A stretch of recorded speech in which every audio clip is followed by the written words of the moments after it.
and I want to go to the point on the thing about the show that you said, and maybe you can use these things for your book, because I'm expressing myself. For me, as a black man living in Japan, in my experiences, I done had a lot of different things happen to me because the image of black man created on media by the white man around the world. I'm just gonna keep it flat, real.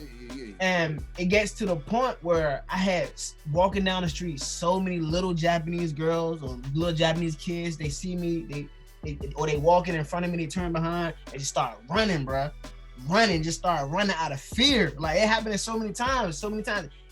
One time, it even wasn't like a Blasian girl, a Japanese mixed girl with black. It was a Blasian girl that, like, little Blasian girl that ran. She was almost the same color as me, and she just dipped. You know what I'm saying? And it's like, man, I'm coming from America, where, like, in 2020, we don't see that. Like, you know what I mean? Like, we don't see that. Even though it's racism, and racism is in America, we don't really see that. So for me to move all the way to another continent and try to, like, live with people who is really not educated, the only education they see about another race is from TV, it hurt so bad, bro. It hurt so bad to see, like, salary women, like, start walking fast, pretending like they on their phone, try to avoid me, like I'm like a animal, literally, like I'm an animal. This sitting on the train thing, even white people go through. That's just like an English thing.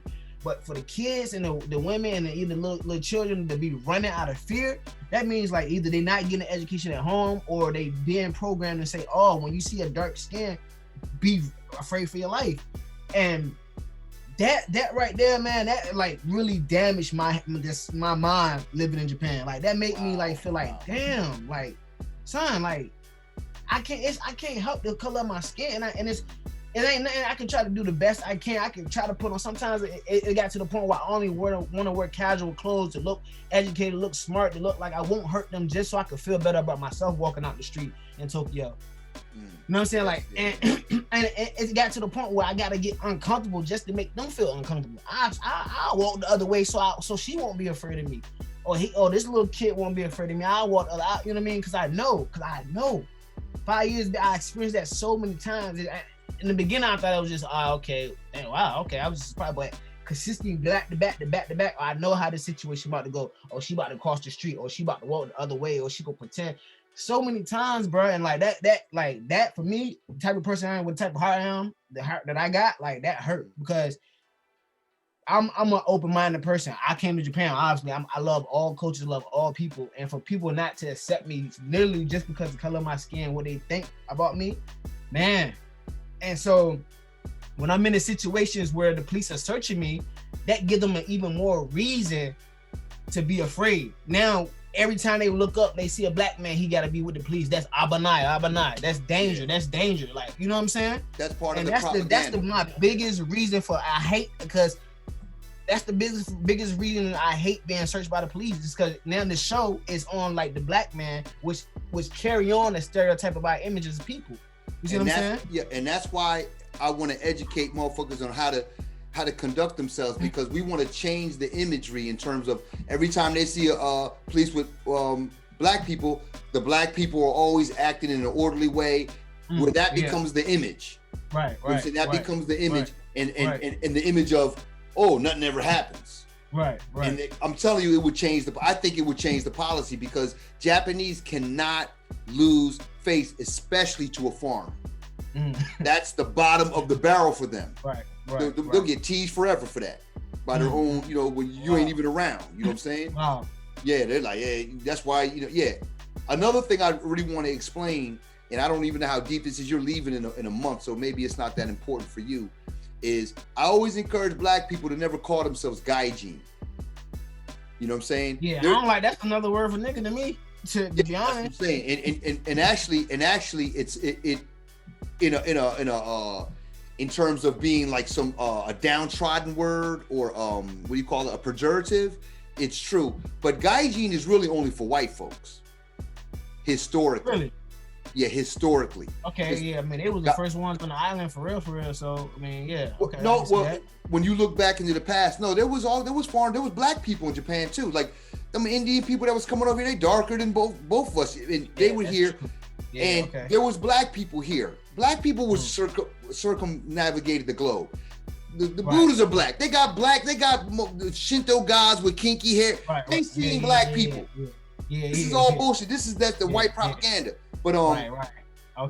But even without even because some niggas going to argue with you about that. So let's forget that. But if you just go into the history, after the Jesuit priests came in, and these white, they were white. These folks, they didn't take showers. They were eating raw meat.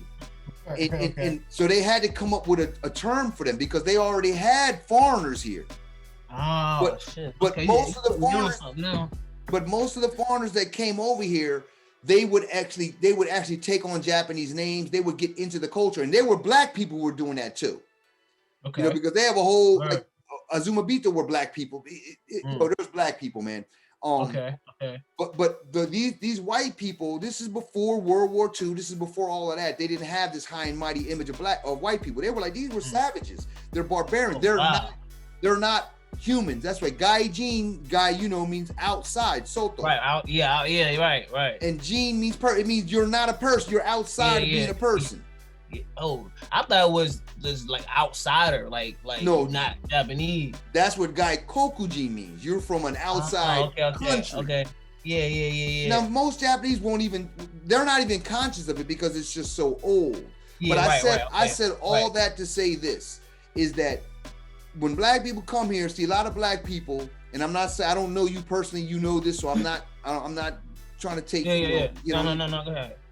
But a lot of black people come here and they're lacking in self-esteem, and they come here and they notice from jump, well, I get treated just like the white dude, and it's a come up.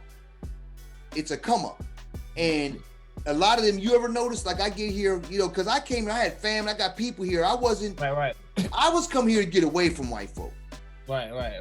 Originally, you know what I'm saying? So I used to not talk to white people. I'd be like, man. Because they come up and they see you like you're familiar. Like, hey, they want to start speaking English. And I'm like, that's the truth. That's true. And I'm like, we was in New York, but you wouldn't talk to me. At all. You know what I'm saying? So don't keep that same energy. Keep that same energy. Now, I know I went too far with it, but I had to know because that's just the kind of person I am. I have to experiment. No doubt. And I don't necessarily do it like that anymore. You know what I'm saying? That was years ago, whatever. Yeah. But I learned a lot during my time, and I'm trying to tell you, a lot of times when the police even come up to you, it's because if you're doing gaijin shit, then that gives them more of an opening. So in other words, if you're doing like, okay, let me put it this way: there's a certain vibration, a certain frequency that Japanese resonate on. And I'm not saying that you got to go all the way over to it, but if you're on that frequency, they can tell. So in other words, like I'm talking to you right now, I'm sure you see me, I'm just black, but like Vietnamese cat, when I'm with no black people, when I'm around, because I'm Japanese and I originated here, I do it, I code switch without even trying to. Okay. And when I'm walking around, people think I'm Japanese.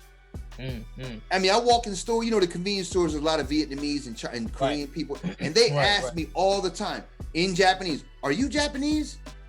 And I'm like, the first, and I got locks, and my locks come down. They come down to my knees, B. You know what I'm saying? Like, oh, word, okay. And I used to have my hair out, and I used to be like, what? Why are they asking me? I'm like, oh, I mean, they can see I got a little chinky eye or something like that, I'm sure, but that's not what they mean.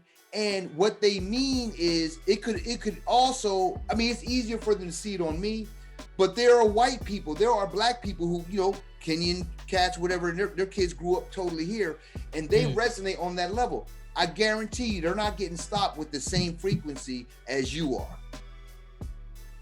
And what type of frequency you mean? Like just having the mannerism of a Japanese person? Like just like... Well, not just totally the manner, because the mannerism you might have to go too far. But it's just like for example, I met a brother, he was in Osaka, and he was here for months, and he didn't even know that you're not supposed to speak on your phone on the train. Okay, right, okay. Yeah. He didn't even know it. I was like, I was telling all the time on the train. Yeah, but if you don't speak Japanese, you ain't listening to that. Or even if you're not listening to it. It's like, when you're avoid the closing doors. You ain't listening to that bullshit. You know what I'm saying? Like nobody really listening. Yeah. But the fact that he didn't even know, and I was like, so what you're doing what they would say is gaijin stuff. You're more apt to be stopped. I see. You're more apt to be stopped. You know what I'm saying? Because they're looking for, because what they're really trying to do, in addition to this show, which is all, you can't do nothing about that, but they're also trying to indoctrinate you. They're trying to show you where your lane is, or in this case, it's not even your lane. They're like, no, this is not the way you do it in Japan. And if you go outside of that, if you're going outside of that, it bothers Japanese people, right or wrong.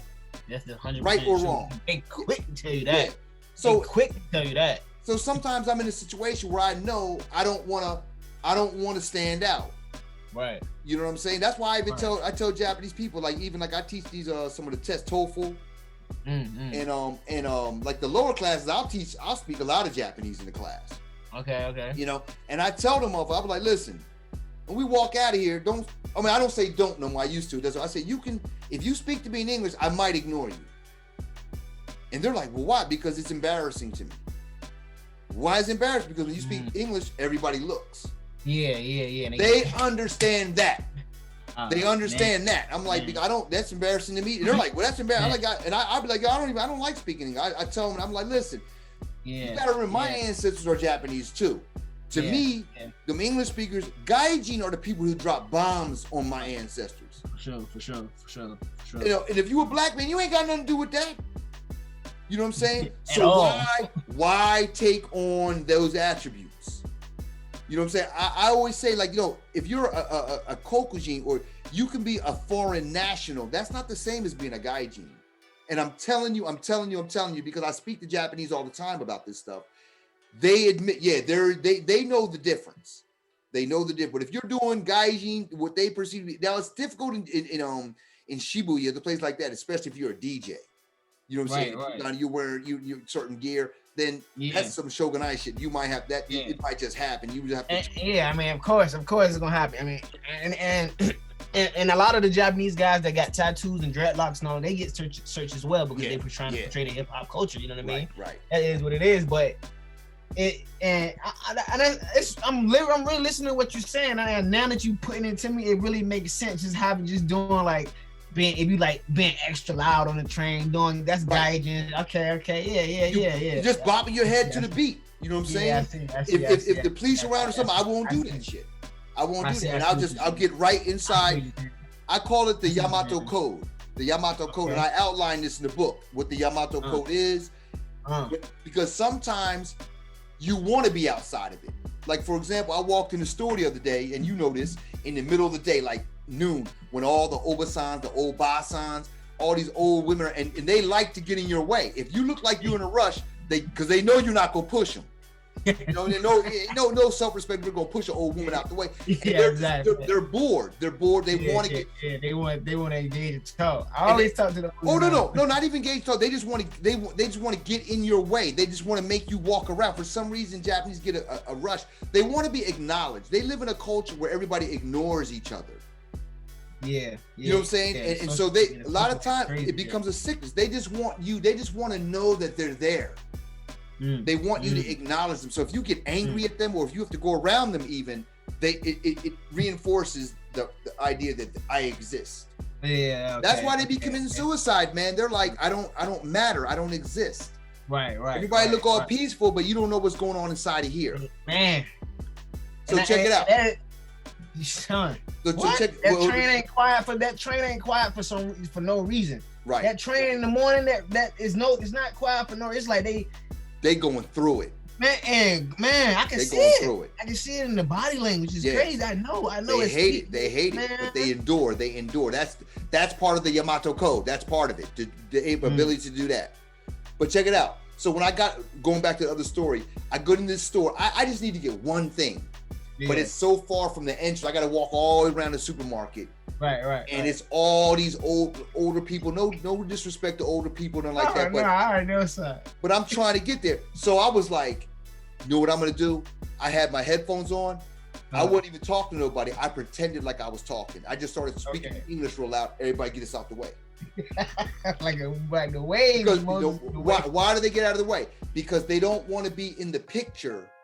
Because when you do gaijin shit, everybody looks. Why do they look? Because you're a glitch in the Matrix. Remember in the Matrix when everybody was looking, everybody and bumping into them and bumping in? That's what they do. If you think about it, that's what they'll start bumping into you because you're a glitch. You're bothering them. It's affecting them in a way that you can't even relate. But especially when you're I get what you're saying. Like taking them out their comfort zone is new. It's like what the and it's uncomfortable. And so the first thing they do is look. And after a while, they'll get in your way. They'll start bumping into you. It was all kind of shit. But so if you're doing gaijin stuff, when people look, the other Japanese don't want to be in the scene. They all want to be outside looking at you.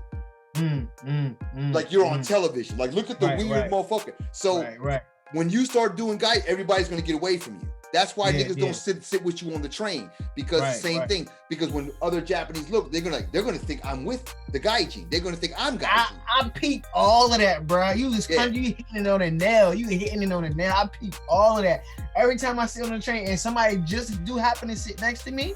Like I look across and see how they look at him like what the, you know what I mean? Like why he do that? Like because they got even what they got this saying, right? The nail that sticks out get hammered down, right? Hammered down. Man, and I see it.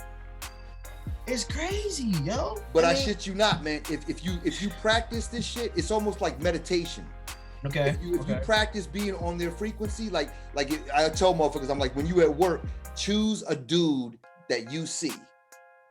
That gets the respect that you think that a man of your caliber should get. Usually if you're in a school, it's going to be like Kyoto Sensei or one of the head teachers. And you imitate their mannerisms and watch what happens. Motherfuckers going to treat you differently. Sometimes you get on people's nerves because you overdo it. Like you can't, if you walk in a room like expecting people to greet you, then they can start thinking you're snobbish. Like it can backfire. You have to tweak it. But I'm trying to tell you, you'll get a different response. And I'm not saying do it all the time. I'm saying do it when you want to get the response, a certain response. You know what I'm saying? When you know when the cops coming around, if you go into that mode, they'll think twice about fucking with you. You know what I'm saying? It's small. It's the small things though. It's very, very, very small because they're very, very they're very petty. It's very petty. And it's more petty than you are. You have to train yourself. But I'm telling you, the rewards, like again, if you go too far, it becomes another source of stress. Okay. You know what I'm saying? But again, and maybe I don't know because again, I am Japanese too. You know what I'm saying? So the other half side, you can see both perspectives. You know what I mean? Like you can see both sides. Yeah. That's the beautiful part about being, you know what I mean? You can see both. I'm black, but I still see, you know what I mean? You can see both sides. So you give him the side that I need. Right. But when not hurt nobody. But brother, remember this. When you're melanin rich, you're the father of everybody. You can do all of this shit. You can do all, and I'm trying to tell you, and the proof of the pudding is, like I said, these cats, I know Kenyan dudes out here. I know a couple black people, man and woman are both black, and their kids grow up here. And I'm not saying they don't catch some, they do catch shit, but they don't catch the same thing you're catching. Yeah. Not in the same way. And you know what I'm saying? Because they learn from school how they got it, dip and dodge and shit. As long as they have a sense of who they are. Like I got one brother, his name is from Mozambique, and he know he's from Mozambique, and he rocks that shit. He ain't trying to, and he's a strong man. He gets the respect of a man. And no doubt. Most of the brothers I meet out here who are out here married, they don't. They get treated like gaijin. And if you get treated like gaijin, now we're kind of digressing, but if you get treated like a gaijin, for example, your kids see that shit, and they're gonna start treating you like a gaijin too. Like motherfucker, nobody else respects you. Why I gotta respect you now? And they so far in the culture, it's almost natural for them to do that. You know what I'm saying? Exactly. You just hit it. Right. Exactly. Yeah. Especially, I mean, this is the biggest thing about living in Japan. The biggest thing I learned is that this is homogenous society. This is homogenous. This is them. Can I get on the train? Even being in Shibuya, I can go days without saying a gaijin or anybody that's not Japanese. You know what I mean? Right. Even and this Chinese is in Tokyo. Korean. And this is in Tokyo, bro. Yeah, where it's the most foreign. With this virus, without the virus, I still go days without saying.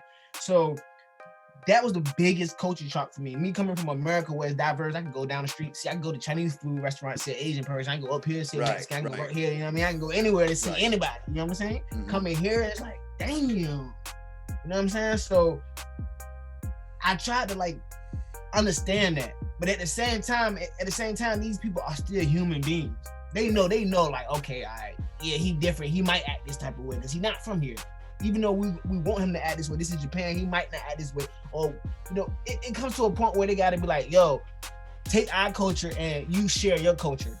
Nobody got to get hurt. You express your culture. We watch you on TV. Now you in real life. Show us what it is to be hip hop. Show us what it is to be a black man coming from America that's going through, that had this crazy history. Show us this in a polite way. We're gonna show you a Japanese style. You know what I'm saying? But to them, it's just like, nah, Japanese, you gaijin, move, you can't do this. Like, you know what I'm saying? So, I see you now, you a target. They get so happy when they see me. Please see me. It's like I watch them from afar. Like, they get excited. They cruise in their car, slow down, just turn 360, about to hit another car. It's crazy, man. And it's like, it's like they don't even try to hide the racism or the stereotype. And they don't try to hide it. They just let you know, like, okay, you're not us. And we're gonna treat you like you're not us. Let me ask you something more. Going in a little deeper on that. So when they stop you, now, for a lot of us, we know what it's like getting stopped in another country where you might get your ass kicked or you might even worse. You know what I'm saying? Sure. How much of that do you feel? Do you feel like that they're at any time, do you feel like you're in bodily harm? When I try to walk away to get out of the situation because they have no proper, like yesterday, like they ain't had no reason to stop me other than me being a black man.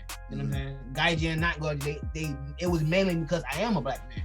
Mm-hmm. So when I was frustrated about that and I wanted to get out and the guy kept touching me and pushing him off me, I expect them to try to. It's been times where I pushed them off me and they started getting a little aggressive, started grabbing me and started pushing them like they're about to fight and shit. You know what I mean? So those situations, I feel like, okay, this could be something serious. You know what I mean? And I ain't gonna lie to you. I've been arrested before. I've been in jail before for fighting. Over here. Japanese guy.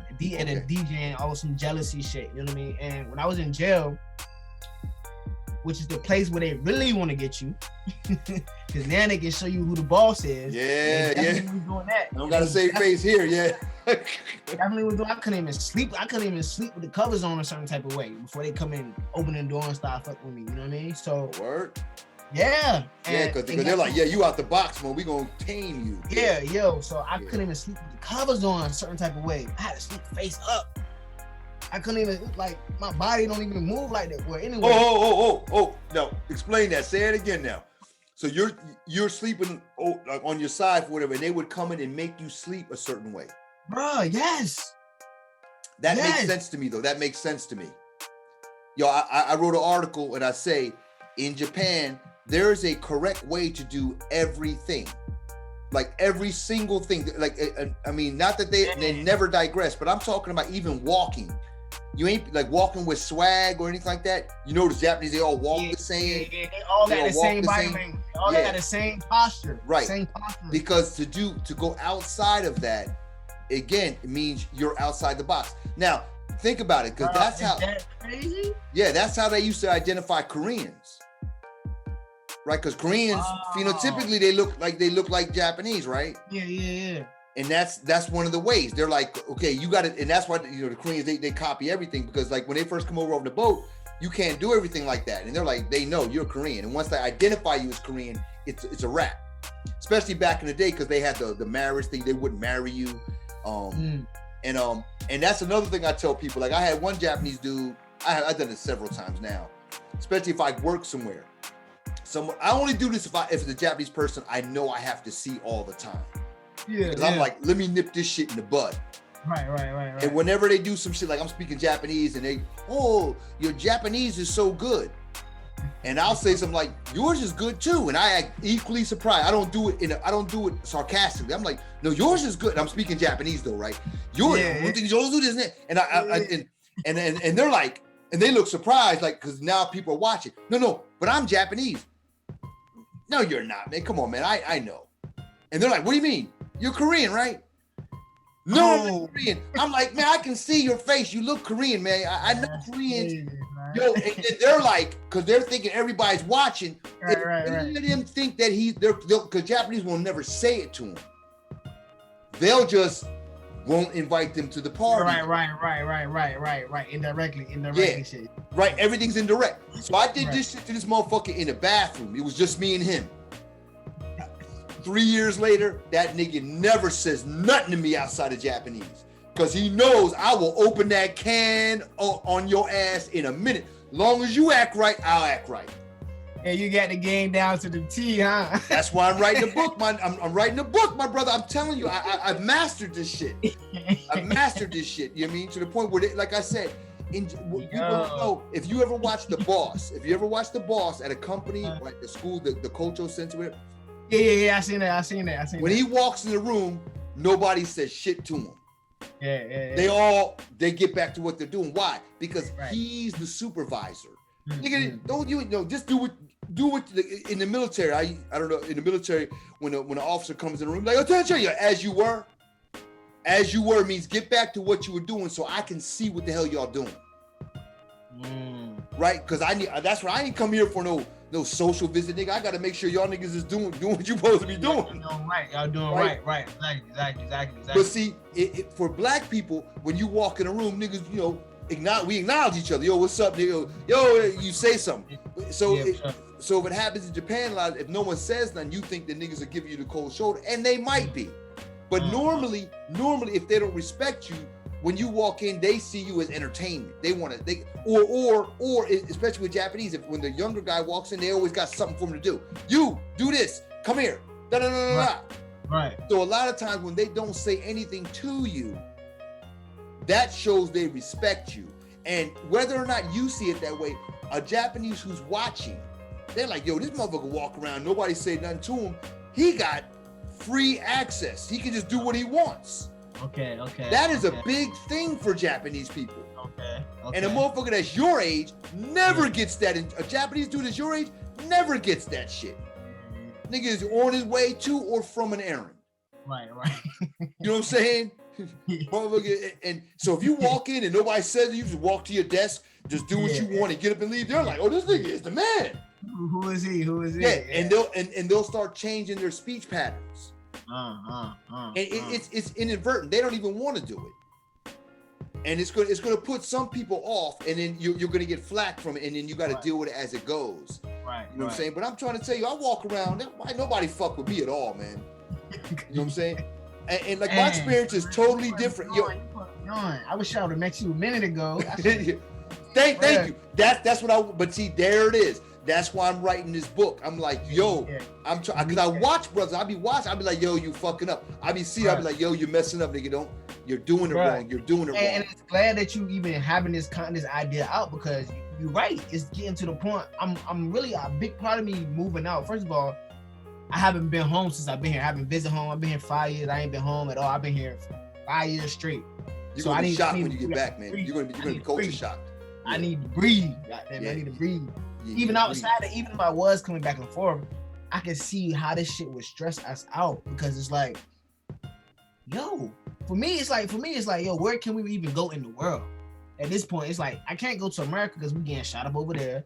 Can't go to Asia because they stereotyping us, they harassing us. Can't even go to Africa because damn, I'm an American. They go look at me a certain type of way. So it's like, damn. All right, yo, and I hear you, man. I know it's a rhetorical question, but I'm gonna answer it. That's why I live in Japan. Not that it's a paradise or a haven. I'm gotta tell you, you know what I'm saying? But but what I found is, again, after you put this to work, you implement what I'm talking about. Right. I get to the point. I'm to the point now where, again, I get to walk around inside my own thoughts, because as you know, when you walk out here, you don't really worry about no one mugging you. You don't really worry about, you know, being physically assaulted. But so the assault comes in a mental or psychological way. Like I said, that kind of shit, making you feel like you're funny and all that shit. So, but if you can alleviate that shit, like I said, I'm a writer. You know, when I'm in the States, I don't never go a writer's block. I don't go for no walk. Because I go for a walk, it's like you got sirens going on around you. You looking around. You know what I'm saying? I come back, I'm more traumatized than when I left. I'm like, let me calm down and shit. You know what I'm saying? But in Japan, I can walk out and not even look at people. And it's to the point now, because I've been here so long, like I don't even notice people. I mean, sometimes that's negative because you want to interact with people. No doubt. I get it. But Japanese people, when you know about their history of living behind paper walls and the density is so high, that's why when you ever been somewhere with a Japanese person and you might even have a good interaction with them and talk to them, and then you leave and you see them down the street at the station or at a supermarket and they ignore you. That's normal in Japan. And that bugs me out. That bugs me out. The whole two-face thing. Yeah, yo, my mother. They tell you that though, but they even tell you that. Yeah, my mother used to say to me when I was in the States, she'd be like, Japanese are two-faced. And I didn't know what she was talking about. I didn't understand it until I came here as an adult. And I finally heard, I was like, this is too, oh shit. That's what my mother used to say. And it took me 30 years to figure that shit out. But you still me how to, I don't even know how to move that. But check it out. But let me I'm gonna school you on this. When they do that, it's not necessarily they don't want to talk to you because you're black or Japanese do that to each other because they don't take it for granted that you want to talk to them. You might not want to talk to them. And so they're giving you your space.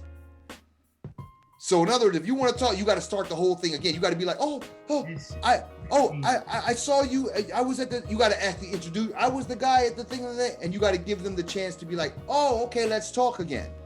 That's crazy. Yeah, but it's not, what I'm trying to say, it's not personal. It might be, but normally they do that to each other. Yeah. So of course, that's the Japanese way. That is nothing special about that. Okay. There's nothing special about that. Because like I said, these are motherfuckers that be behind closed doors and you with your family, you might be beating your wife or fucking your wife or whatever. And then next day they act like they didn't hear nothing. They don't know. Oh, you know, that's ingrained in their psychology. Okay. Yeah, here's that smile right there. See, that's that ding, that light bulb is going off. Yeah, I see.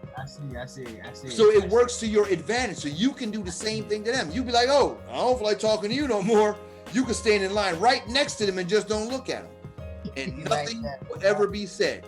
And I'm to the point now where I forget you're there. I forget about it because I am totally in. Because I'm all about sucking all of the